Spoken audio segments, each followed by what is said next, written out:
श्री सद्गुरु महाराज की जय। श्री सद्गुरु महाराज की जय। श्री सद्गुरु महाराज की जय। अखंड मंडलाकारं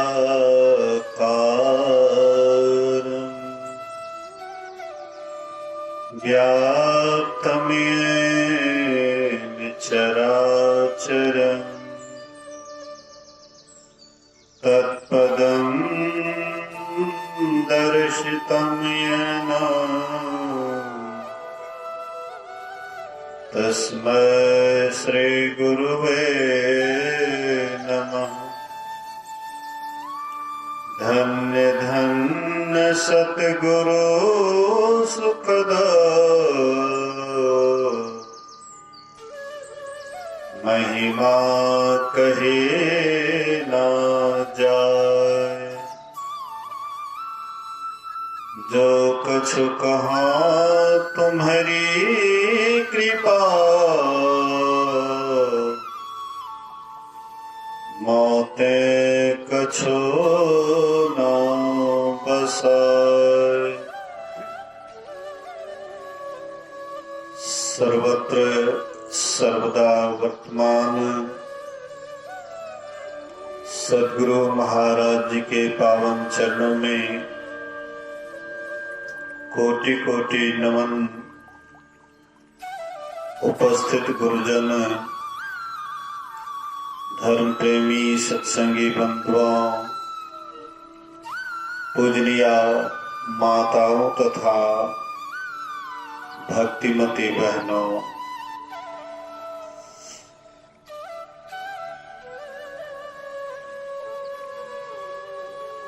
श्री सद्गुरु महाराज की जय। बुलंद आवाज में जय जयकार करें। श्री सद्गुरु महाराज की जय।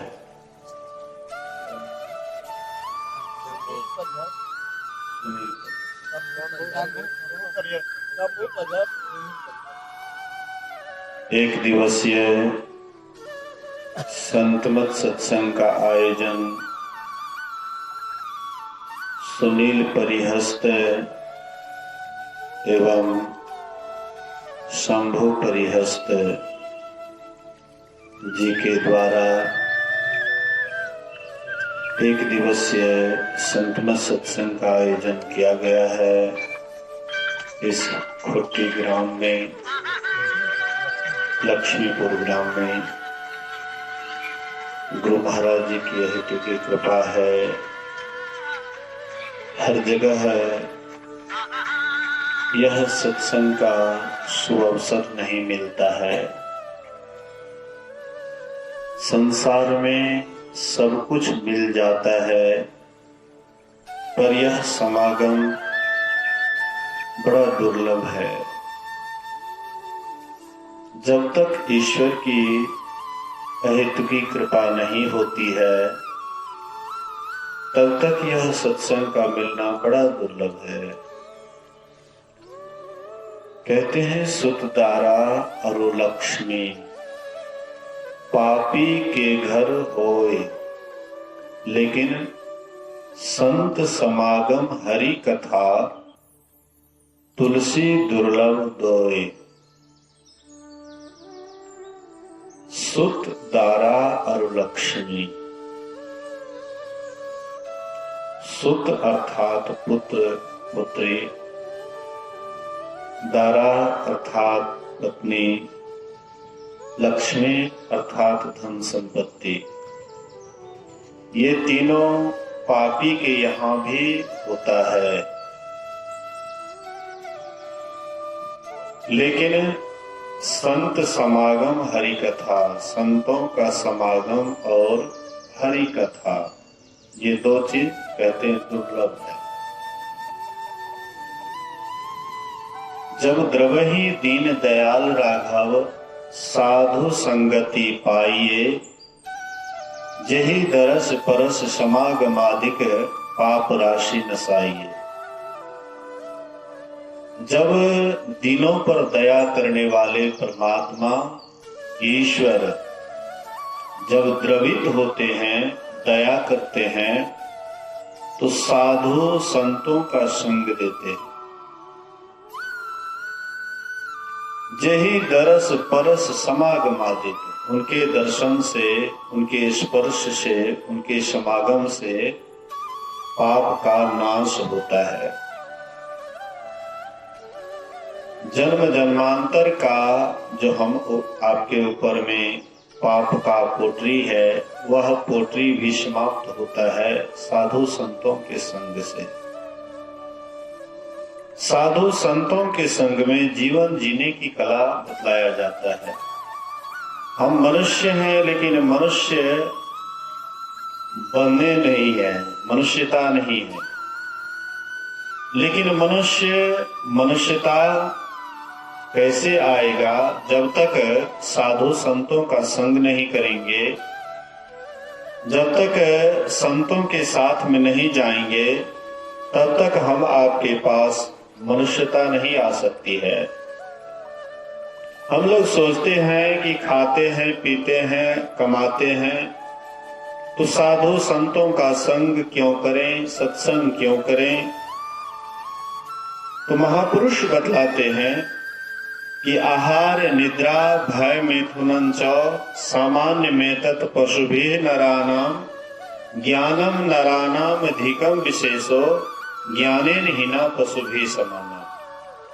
भगवान कृष्ण कहते हैं उत्तर गीता में कि आहार भोजन करना जैसे हम मनुष्य करते हैं, एक पशु पक्षी भी करता है। आहार निद्रा जैसे हम आप नींद लेते हैं, एक पशु पक्षी भी नींद लेता है। जैसे हम आपको अपने प्राण का डर है, एक पशु पक्षी को भी अपने प्राण का डर है। जैसे मनुष्य होकर हम आप बाल बच्चे पैदा करते हैं, वैसे पशु पक्षी भी बाल बच्चे पैदा करता है। अगर चार ही काम में हम आपका जीवन बीत रहा है, तो महापुरुष कहते हैं कि तब आप में और पशु में कोई अंतर नहीं है, दोनों सामान्य है। मनुष्य होते हुए भी हम आप मनुष्यता अगर नहीं लाते हैं अपने अंदर, तो हम मनुष्य नहीं बल्कि पशु के समान हैं। इसलिए परमात्मा ने हम आपके ऊपर में मनुष्य का जो शरीर दिया है, यह मनुष्यता पाने के लिए, मनुष्यत्व लाने के लिए। लेकिन ये मनुष्यत्व कब आएगा? जब तक हम अच्छे लोगों का साथ नहीं करेंगे। अच्छे लोग किसको कहते हैं? समाज में जिसको ज्यादा धन दौलत है, हम आप कहते हैं कि वे अच्छे आदमी, लेकिन वे अच्छे आदमी नहीं है। अच्छे आदमी वे हैं जो जीवन जीने की कला जानते हैं। ये जीवन को कैसे जीना चाहिए, इसकी कला जो जानते हैं, वही अच्छे लोग हैं। तो ऐसे महापुरुषों का साथ करना चाहिए। भगवान शंकर, जिसको हम आप पूरा संसार जानते हैं, भगवान शंकर महायोगेश्वर थे। योग साधना में बड़े निष्णात थे और बहुत बढ़े चढ़े थे, बहुत आगे थे। तो भगवान शंकर भी यह साथ करते थे, साधु संतों का संग भगवान शंकर भी करते थे। भगवान शंकर मां पार्वती से कहते हैं, गिरिजा संत समागम समन लाभ कछु आन, बिनुख हरि कृपा न होई सो गावहि वेद पुराण। कहते हे गिरिजा, संतों के समागम के समान संसार में और दूसरा कोई लाभ नहीं है। गिरिजा संत समागम समन लाभ कछुआन, इनके समान दूसरा कोई लाभ नहीं है। बिनु हरि कृपा न होई सो, जब तक हरि की कृपा नहीं होती है, परमात्मा की कृपा नहीं होती है, तब तक यह साधु संतों का संग नहीं मिलता है। भगवान शंकर कितने साधु संतों के संग के कितने प्रेमी थे, कितना उनका हृदय साधु संतों का संग करने के लिए लालाई था। तो आप रामचरितमानस को पढ़ेंगे तो उसमें आया है, एक बार त्रेता जुग माही शंभु गए कुंभज ऋषि पाही, संग सती जग जननी भवानी, पूजी मुनीश अखिलेश्वर जानी। एक बार त्रेता युग में भगवान शंकर कहाँ गए? तो कुंभज ऋषि के आश्रम गए, अगस्त ऋषि के आश्रम गए। अगस्त ऋषि ने भगवान शंकर को ईश्वर समझ करके उसकी वंदना किए, उसका पूजा किए। उसके बाद साथ में जगजननी भवानी भी जाती है। जगजननी भवानी गोस्वामी तुलसीदास जी महाराज क्यों संबोधित किए? इसलिए कि सत्संग में जा रही है, बढ़िया काम करने के लिए जा रही है, अच्छा काम करने के लिए जा रही है, साधु संतों का संग करने के लिए जा रही है, अच्छे काम के लिए जा रही है। इसीलिए यहाँ पर गोस्वामी तुलसीदास जी महाराज कहते, जग जननी, जगत की माता भवानी जा रही है सत्संग में। हमारी माँ बहनें भी जब सत्संग की तरफ पैर उठाती है तो शायद गोस्वामी तुलसीदास जी महाराज इस वक्त होते तो उनको भी जगजननी भवानी कह करके ही पुकारते। तो वहां पर भगवान शंकर के साथ सती जी रहती है। कुछ दिन तक सत्संग होता है। कभी भगवान शंकर सत्संग सुनाते थे तो कभी अगस्त ऋषि सुनाते थे, कभी ये वक्ता बन जाते तो कभी श्रोता बन जाते, कभी श्रोता बन जाते तो ये वक्ता बन जाते। आगे पीछे करके कुछ दिनों तक यह चर्चा चला, परमात्मा की चर्चा चली।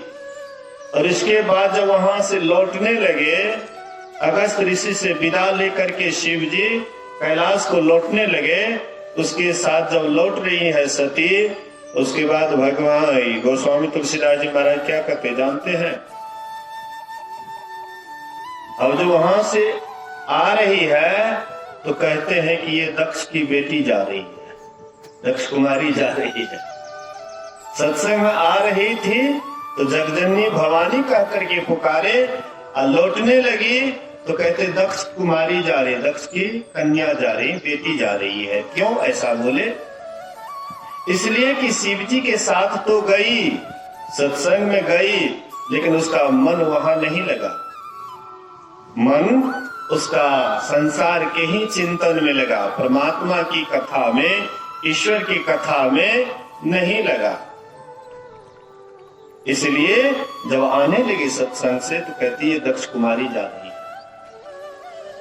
हम आप भी सत्संग में जाते हैं, बड़े भाग पाइए सत्संगा, बड़े भाग्य से पाइए सत्संगा, बड़ा भाग्य से सत्संग मिलता है। बिना ही प्रयास होई भव भंगा, बिना प्रयास के ही सहज पूर्वक भव भंग हो जाता है, 84 लाख योनियों से छूट जाते हैं। आप कहिएगा कि सत्संग में जाने से क्या 84 का चक्कर छूट जाता है? 84 लाख योनियों में भ्रमने का दुख छूट जाता है? महापुरुष कहते हाँ। क्यों ऐसा होता है? हम तो सत्संग में गए, 84 का चक्कर कैसे मिट जाता है? तो आप सत्संग करते करते जब सत्संग का आपको लसंग लग जाएगा तो सत्संग के बिना एक पल भी आपको नहीं रहा जाएगा। जो गांजा पीने वाला है, गजपिया, गजपिया जब गजपिया को देख लेता है तो उनको नहीं रहा जाता है, बिना बुलाए वहां चले जाते हैं, एक शॉट हमको भी दो, क्योंकि उनको गांजा से हाँ, लत लग गया, गजा का लत लग गया। खैनी खाने वाले देख लीजिए, मारुति से जा रहे हैं और देख रहे हैं एक ठेला वाला पूरा करकट भरने वाला ठेला पर लाद रहा है, और वही हाथ से जो खैनी लगाने लगा तो मारुति वाला बगल से जा रहा है, मारुति रोक देता है, कहता है भाई एक जो उनको भी दो। उसका हाथ कैसा है, नहीं है, हाँ, उनसे मांग लेता है। देख लीजिए लुत्फ कैसा है।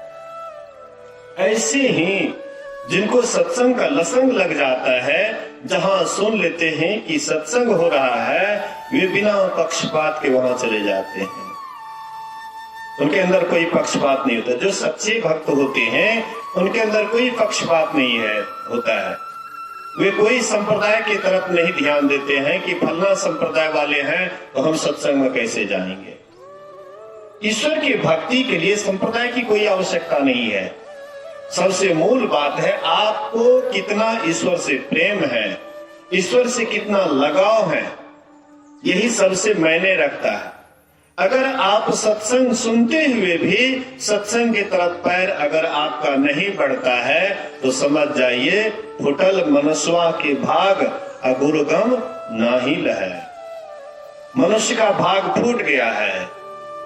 मनुष्य का शरीर तो मिला है बड़ा भाग्य से, लेकिन सत्संग होते हुए भी, सत्संग की आवाज को सुनते हुए भी आपका चरण अगर इधर नहीं आ रहा है तो समझ जाइए आपका भाग्य फूट गया है। इसलिए गोस्वामी जी कहते हैं, यही सरे आवते अति कठिनाई, राम कृपा बिनो आहि न जाही। कहते हैं कि यही सर आवत अति कठिनाई। सत्संग रूपी तालाब में डुबकी लगाना बड़ी कठिन काम है, बड़ा कठिन है। और तालाब में तो हम जाते हैं, डुबकी लगाते हैं, और जगह जाकर के स्नान तो करते हैं, शरीर का मैल तो दूर होता है, लेकिन मन मैला है। ये मन का मैल दूर कैसे होगा? बाहर हाँ, भीतर मैल चहल के लागे, बाहर तन का धोवे है। अविगत मूर्ति महल के भीतर वाका पंथ न जोवे है। अंदर भीतर में मैल लगा हुआ है, बाहर खूब मलमल करके स्नान कर रहे हैं। तेल, साबुन, लक्स, लाइफबॉय आदि बहुत साबुन का इस्तेमाल कर रहे हैं, बाहर खूब रगड़ रहे हैं, लेकिन भीतर में मन मैला है। मन मैला और तन को धोवे। मन तो मैला है और शरीर को खूब माज करके साफ कर रहा है। कैसे साफ होगा? भीतर भगाड़ बड़ी, ऊपर से कली है। बाहर से देखिएगा चिकन चुन खूब सुंदर सुंदर कपड़ा पहनते हैं, खूब ब्रासलेट धोती पहले जमाने के। आजकल तो कीमती फुल पैंट, जींस पैंट, बढ़िया बढ़िया कपड़ा पहनते हैं, लेकिन पता नहीं है कि बढ़िया को कैसे बढ़िया रखा जाए। ना चलने का ठिकाना, न खाने का ठिकाना, न बोलने का ठिकाना। हम लोग आश्रम से आ रहे थे शहरी होकर के, दो युवक को देखे। एक युवक नीचे बैठ करके शौच से निवृत्त होकर के मोबाइल से बात कर रहा था। दूसरे युवक देखे जिस लोटा से पानी लिया उसी लोटा पर बैठा हुआ है, अब बस मोबाइल को छेड़छाड़ रहा है।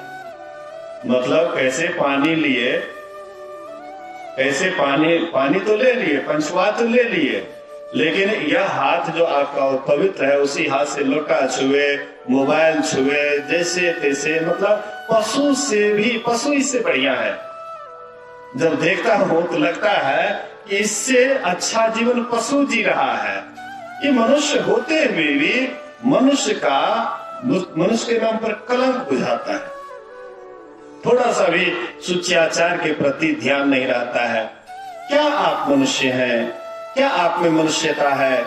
अगर जीवन जीने की कला नहीं जानते हैं, कैसे चलना चाहिए, क्या खाना चाहिए, कैसे रहना चाहिए, काहे के लिए मनुष्य बने हुए हैं? इससे बढ़िया तो पशु ही है। लगता है आपका भी ट्रांसफर उधरे होने वाला है? प्रमोशन से विमोशन। हाँ, मनुष्य शरीर में आए, प्रमोशन हो गया, फिर विमोशन होने वाला है। अगर मनुष्य वाला जीवन नहीं जीविएगा तो क्या होगा? विमोशन ही तो होगा, नीचे ही तो जाइएगा, ऊपर नहीं जा सकते। ऊपर जाने के लिए ऊपर जो महापुरुष गए हैं, उन लोगों के जब तक आदेश उपदेश में नहीं रहेंगे, जीवन उनके अनुसार नहीं जिएंगे, तो बिल्कुल हम लोगों का फिर नीचे विमोशन होने वाला है, फिर नीचे जाएंगे। 84 भ्रमण करके आए हैं, 84 लाख योनियों को तय करके आए हैं। भगवान राम ने बड़ा सुंदर इसकी व्याख्या की है। बोलिए श्री सद्गुरु महाराज। भगवान श्री राम कहते हैं, आकर 4,84,000 जोनि भ्रमत यह जीव अविनाशी। ये अविनाशी जीव 84 लाख योनियों में चक्कर काट रहा था। जैसे पहिया होता है ना, चक्का, जैसे चक्का घूमता है, ऐसे ही 84 लाख योनियों में ये भी चक्कर काट रहा था। 84 लाख योनियों में चक्कर काटते हुए, घूमते हुए बहुत दुख हो रहा था, बहुत तकलीफ हो रही थी, भगवान को नहीं रहा गया। हमारे संसार में जो भी हम आपसे प्रेम करते हैं, वे स्वार्थी होकर के प्रेम करते हैं। आपसे कुछ स्वार्थ है, कोई लगाव है, कोई भीतर से स्वार्थ जुड़ा हुआ है, इसलिए स्नेह करते हैं। लेकिन परमात्मा बिना स्वार्थ के ही प्रेम करते हैं, बिना स्वार्थ के प्रेम करते हैं। माँ बाप आपको प्रेम करते हैं किस लिए? कि आप बेटा आगे चल करके हमारा सहारा होगा, हमको कमा करके खिलाएगा, इसलिए माँ बाप आपसे प्रेम करते हैं। भाई क्यों प्रेम करते हैं? कि कुछ हमको संभालेगा, हाँ, कभी कभी मदद करेगा। कोई भी आपसे प्रेम करते हैं। पत्नी क्यों प्रेम करती है? तो हमको कमाई करके खिलाते हैं, इसलिए प्रेम करती है। संसार में कोई ऐसा नहीं है जो बिना स्वार्थ के आपसे प्रेम करता है। सुर नर मुनि की यही सब रीति, स्वार्थ लागे करहि सब प्रीति। सुर नर मुनि की यही सब रीति, स्वार्थ लागी करहि सब प्रीति। सब कोई स्वार्थ से आपसे प्रेम करता है, लेकिन प्रेम में भी अंतर है। एक है स्वार्थ, एक है परमार्थ। सुर नर मुनि जो परमात्मा के भक्त हैं, वे भी आपको स्वार्थ से प्रेम करते हैं, लेकिन उनके स्वार्थ में आपके अंदर का परमार्थ छिपा हुआ है। आपके भीतर से चाहते हैं कि आपको भीतर से परमार्थ की ओर ले जाए, ये स्वार्थ उनके अंदर छिपा हुआ है। नहीं तो इस संसार में जितने भी संसारिक लोग हैं, सब स्वार्थवश प्रेम करते हैं। इसलिए ब्रह्मानंद स्वामी कहते हैं, स्वार्थ का व्यवहार जगत में स्वार्थ का व्यवहार। बिन स्वार्थ कोई बात न पूछा, देखा खूब विचार, जगत में स्वार्थ का व्यवहार। पुत्र कमाई कर धन लावे तो माता करे प्यार, पिता कहे या पुत्र सपूता अकल मद होशियार। नारी सुंदर वस्त्र भूषण मांगत बारंबार, नहीं लाकर देवे तो मुखड़ा लेत बिगार, जगत में स्वार्थ का व्यवहार। मित्र प्यारे सगे संबंधी सब मतलब के यार, अकह ब्रह्मानंद छोड़ो ममता सुमरो सिरजनहार। कहते इधर जो भी है सब स्वार्थी है। एक कभी कभी समदन गाते थे, हाँ, कीर्तनिया लोग, जब रहे अन धन नीत याब पाहुन माया हो राम, नीत याब पाहुन मां हित बन घर दुआर। जब रहे अनधन, जब आपके पास में धन संपत्ति था तो बहुत मेहमानों का तांता लगा रहता था, लेकिन घटी गेले अन धन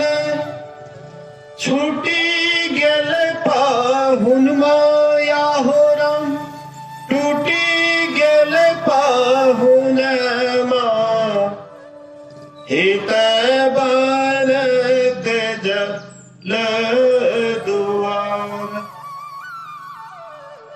जब आपके पास में धन संपत्ति आपका समाप्त हो गया तो फिर आपको कोई पूछने वाला नहीं। गिरधर कुंडलिया में है स्वार्थ का संसार जगत में स्वार्थ का व्यवहार। साईं सब संसार में मतलब का व्यवहार। जब लग पैसा गांठ में तब लग ताको यार, तब लग ताको यार, यार संग ही संग डोले। पैसा रहा न पास यार मुक्ते कछु न बोले। कह गिरधर कविराय जगत की यही लेखा, करत बेगरजी प्रीत यार कोई बिरला देखा। कोई बेगरजी अगर का आपसे कोई प्रेम करने वाला है कोई बिरला है, नहीं तो पूरा संसार में ही स्वार्थ भरा हुआ है। लेकिन एक परमात्मा है जो आपसे निस्वार्थ प्रेम करते हैं, उनके पास कोई स्वार्थ नहीं। कब हो करी करुणा नर देहि, अदेत इस बिनु हेतु स्नेही। और कारण ही स्नेह करने वाले परमात्मा कभी यह जीव को दया करके एक अवसर प्रदान करते हैं, एक मौका प्रदान करते हैं। मनुष्य शरीर एक मौका है, एक अवसर है। अगर यह अवसर को, यह मौका को अगर हम ऐसे ही समाप्त कर दिए, ये मौका से अगर लाभ नहीं लिए, तब क्या होगा? मारवाड़ी लोग अपने बेटे को ज्यादा नहीं पढ़ाते, मैट्रिक मुश्किल से मैट्रिक या इंटर करवाते हैं, बाद बाकी उनको मौका देते हैं बिजनेस का। पैसा दे दिए, लो अपना बिजनेस करो। एक बार अगर वह नीचे चला गया, बिजनेस में घाटा लग गया, फिर दोबारा उसको देते हैं, फिर तिवारा देते हैं। उसके बाद जब देखता है तरक्की नहीं कर रहा है तो तब उसको छोड़ देता है, जाओ तुम। ऐसे ही परमात्मा हम आपको भी मौका देते हैं। एक बार जब आप बचपन रहते हैं, थोड़ा होश संभालते हैं, तो आप शुरू कर दीजिए परमात्मा की भक्ति। इससे भी अगर आप नहीं समझे तो जब युवापन में आप समझ जाइए, परमात्मा की भक्ति कीजिए। और उसमें भी नहीं समझे तो कम से कम बुढ़ापा में तो सुधर जाइए। अब बुढ़ापा में क्या खोज रहे हैं? धन संपत्ति, बेटा बेटी, कहां जा रहे हैं? एक दिन तो सब कुछ छोड़ करके जाना पड़ेगा, खाली हाथ जाना पड़ेगा। कम से कम चौथी अवस्था में भी तो कम से कम परमात्मा की भक्ति करनी चाहिए। लेकिन हम आप तो बिल्कुल ही परमात्मा से विमुख हो जाते हैं। जो तन दियो ताहि बिसरायो, ऐसो नमक हरामी। जो ये उत्तम शरीर दिए, हाँ, जो तन दियो ताहि बिसरायो, उन्हीं को भूल जाते हैं। हम लोग नमक हरामी हैं।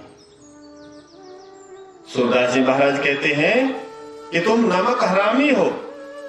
नमक हरामी, नमक खाता है शरीयत नहीं देता है, उसको नमक हरामी कहते हैं। बहुत पहले जब हम लोग छोटे थे तो मैं देखता था कि गरीबी थी उस समय में, लोग एक दूसरे के यहां से नमक पैंचा लेते थे। हाँ, नमक पैंचा। तो जैसे मतलब जो है कलछुल वगैरह में कोई चीज दिए, नमक कम ने दी है, पैसा ला दिया फल्ला के, नमक कम लगाइए के दी है। नमक नहीं खाना चाहिए, नमक नहीं खाना चाहिए। लेकिन पैसा ले ली, बेईमानी कर ली, नमक नहीं हो रहा है, खाली नमक के ठो में। नमक कम नहीं देना चाहिए, खाली नमक के ठो में। और कुछ झूठ बोलिए, चोरी कीजिए, नशा हिंसा व्यभिचार कीजिए, जो होता वही कीजिए। कोई उपकार किया उसको भूल जाइए, कोई आपको पैसा दिया, वक्त पर संभाल दिया, उसके बाद उसको भूल जाइए, नहीं देंगे क्या कर लेगा। लेते समय में बैल के तरह अब मांगने जाइए तो बस सिर बन जाता है, जाओ नहीं देंगे क्या कर लोगे। नमक खाने का मतलब है कोई भी आपका किसी भी प्रकार से उपकार किया है, उस उपकार को आप नहीं भूलते, यही है नमक का शरीयत देना। हम आप जानते होंगे कर्ण सूर्य पुत्र था, उनके अंदर क्षत्रिय वाला गुण कूट कूट करके भरा हुआ था। वह परशुराम के पास गए धर्म विद्या सीखने के लिए, अपना गोत्र ब्राह्मण बतलाए, और बाद में जब उसको परख लिए कि तुम ब्राह्मण नहीं हो, तुम्हारे अंदर में क्षत्रिय वाला गुण है, ये विषैला कीड़ा, हाँ, तुम्हारे जांग में घुस गया, खून का पमार बह गया, लेकिन तुम इस भी नहीं किया।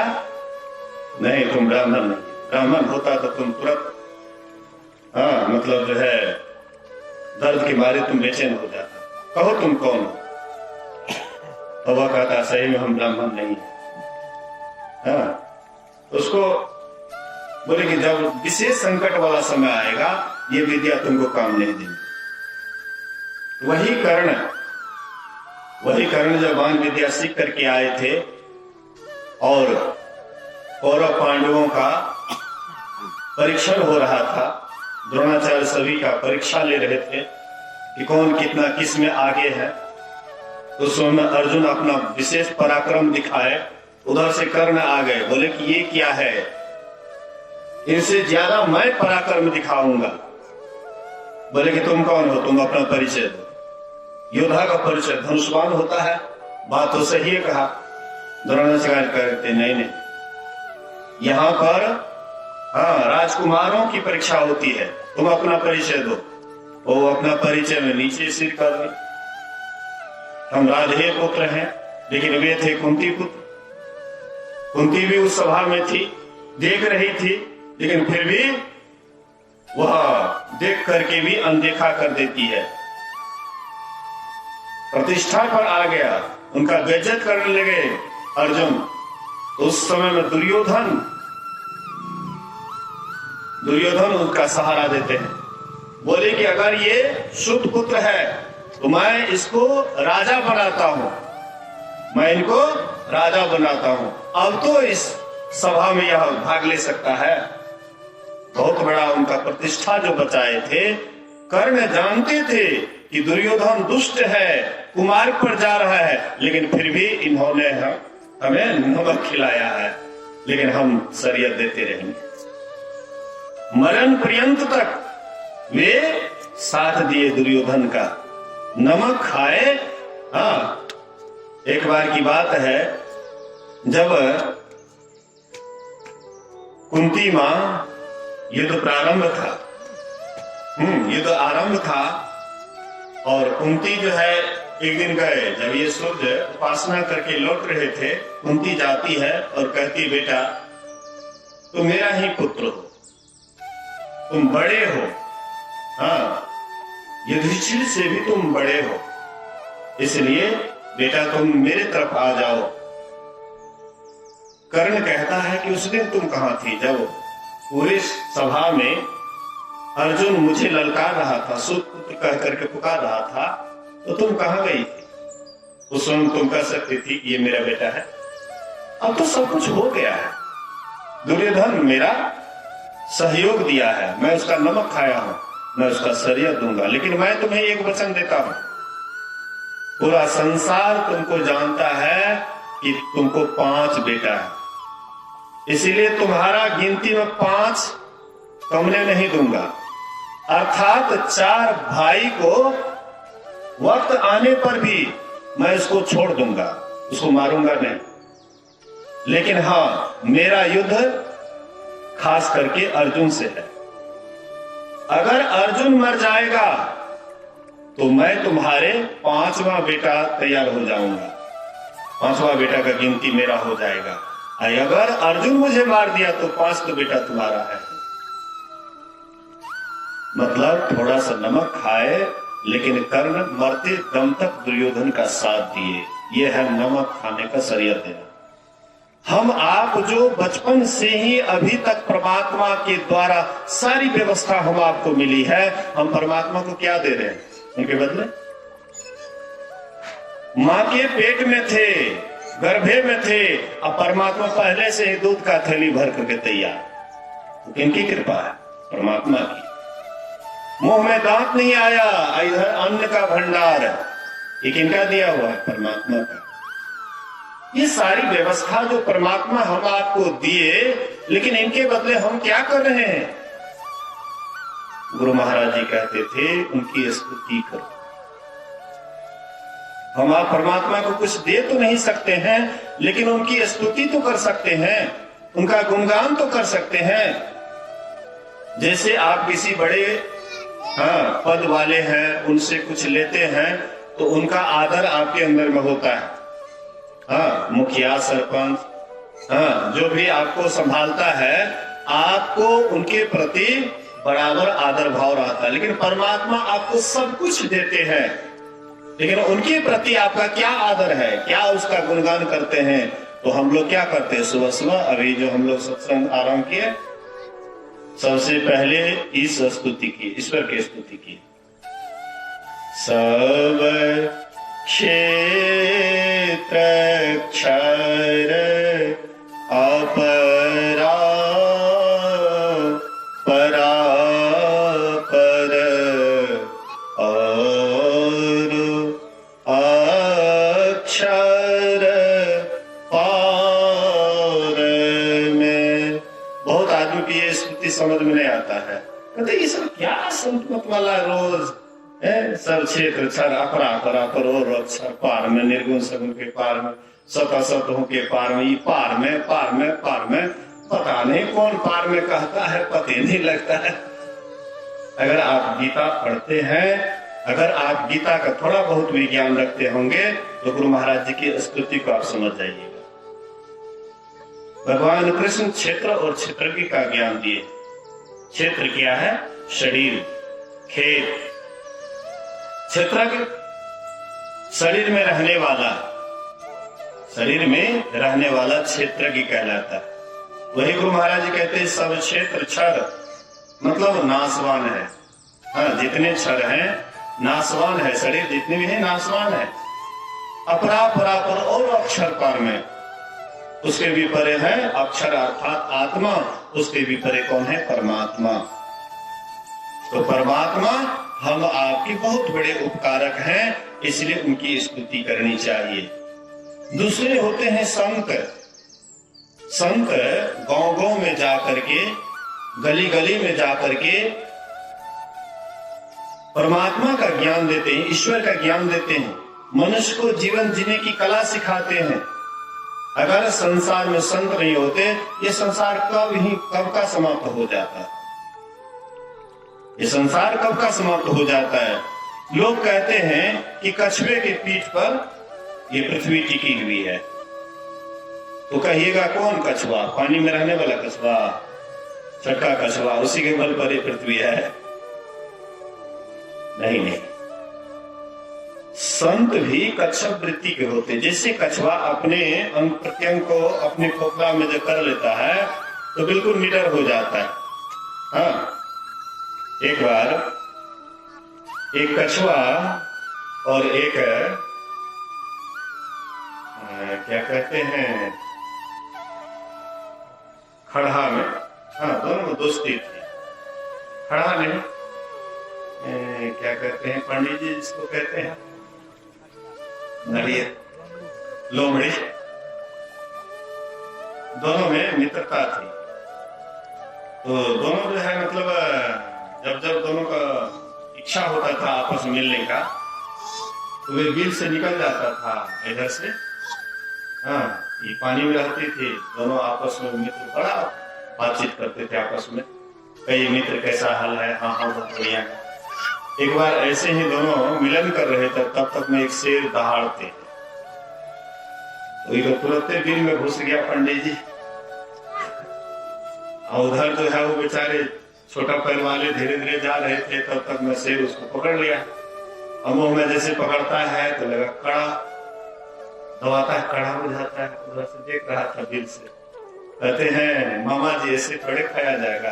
कैसे? अरे देखते हैं ना बहुत कड़ा लगता है, पानी है बगल में, थोड़ा दीजिए ना इसको फूलने के लिए, इसको फूलने के लिए दीजिए, जब ये फूल जाएगा तो आराम से आप खा लीजिएगा। तो शेर जाता है पानी में, फूलने के लिए देता है, वो फूलेगा क्या? भीतर भीतर फूलने लग जाता है। कहने का मतलब जैसे कछुआ, हाँ, कच्छप वृत्ति के होते हैं और अपने अंग को अपने अंदर ले लेते हैं, उसको कोई मार नहीं सकता है। इसी तरह से संत भी होते हैं कच्छप वृत्ति के, सभी इंद्रियों को अपने अंदर समेट लेते हैं, तब उसको कोई कुछ नहीं कर सकता। जापान में बराबर भूकंप आते रहता है, जापान में बराबर भूकंप आते रहता है। यहाँ भी कभी कभार हाँ एक बार उधर आया था, क्या कहते, राजविराज की तरफ, वो राजविराज नहीं, वो जो बड़का नेपाल में पड़ा है काठमांडू, वहां पर शायद रामदेव स्वामी का शिविर चल रहा था। जैसे आया तो रामदेव स्वामी बाहर निकल गए। तो वैसे ही एक बार जापान में भी बड़ा जबरदस्त भूकंप आया। 7 मंजिल मकान था और उसके फ्लाइट पर ऊपर में सत्संग हो रहा था। एक जैन महात्मा सत्संग कर रहे थे, बहुत श्रोता लोग भी वहां बैठे हुए थे। सत्संग प्रारंभ था, उसी समय भूकंप आ गया। भूकंप आ गया, अब मकान है, मकान जब ढह जाएंगे, गिर जाएंगे तो सब मर जाएंगे।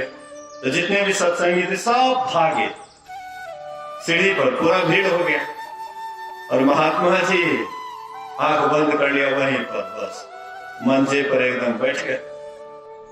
अच्छा, भूकंप शांत हो गया तो सोचे कि हम लोग तो भागे, लेकिन महात्मा जी कहाँ भागे, जाकर के चलो तो देखें। तो देखते हैं तो एकदम महात्मा जी आंख बंद किए हुए एकदम ध्यानस्थ समाधि में। उसके बाद उधर से आए, कहते महात्मा जी कौन सत्संग चल रहा था सब कुछ हम भूल गए। क्या आप विषय सुना रहे थे, हाँ क्या हम लोग सुन रहे थे, सब भूल गए। अब तो बस केवल एक ही बात याद है कि हम लोग भागे, लेकिन आप कहाँ भागे हैं? आप तो यहीं रह गए। महात्मा जी कहते तुम भी भागा लेकिन हम भी भागे, लेकिन भागने में थोड़ा अंतर है।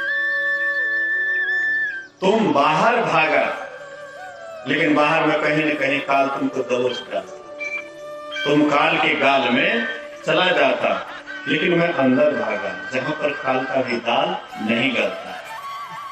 मैं भी भागा, लेकिन मैं भीतर भागा, तुम बाहर भागा। कहने का मतलब है संत महापुरुष जो होते हैं कच्छप वृत्ति के अंदर चले जाते हैं और वहीं जाने के बाद परमात्मा का दर्शन होता है, ईश्वर का दर्शन होता है। इसीलिए ऐसे महापुरुष संत जो होते हैं, उसी के संबंध में कबीर साहब कहते हैं, आग लगी आकाश में, चूं चूं पड़े अंगार, असंत न होते जगत में तो जल मरता संसार। आग लगी आकाश में, क्या आकाश में कभी आग लगते देखे हैं? आकाश में कभी आग लगती है? घर द्वार में आग लगती तो बात है, लेकिन आकाश में आग, चूं चूं पड़े अंगार।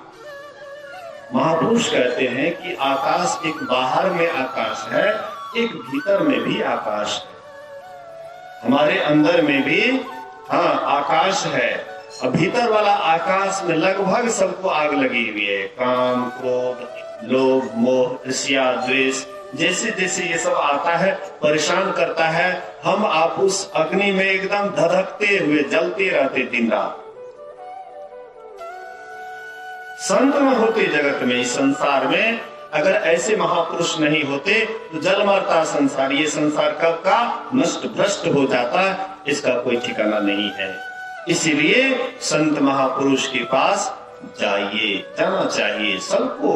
जो भी आज तक महान हुए हैं, महापुरुष के पास जाकर के जैसे व्यक्ति का आप पास जाइएगा, धीरे धीरे आप वैसा ही हो जाइएगा। भगतिया के पास जाइएगा तो धीरे धीरे भगतिया हो जाइएगा, तो भगतिया हो जाइएगा तो क्या हो जाइएगा, अंतिम में आपको क्या मिलेगा? थोड़ा सा सोचिए, थोड़ा सा विचारिए कि हमको जाना कहाँ है, हम कहाँ से आए हैं, हमको जाना कहाँ है। हम परमात्मा से आए और फिर परमात्मा के ही पास जब तक नहीं जाएंगे, बीच में कभी भी हम चैन से नहीं रह सकते हैं। ढेला उठा करके हम आकाश की तरफ फेंकते हैं, वह ढेला जब तक अपने जाति से नहीं मिल जाता है, पृथ्वी का अंश है, जब तक पृथ्वी से नहीं मिल जाता है तब तक वह ढेला शांत नहीं रहता, अशांत रहता, कंपन रहता, थरथरी रहती है। वही ढेला जब अपने जाति से मिल जाता है बिल्कुल शांत हो जाता है। ऐसे यह जीव भी परमात्मा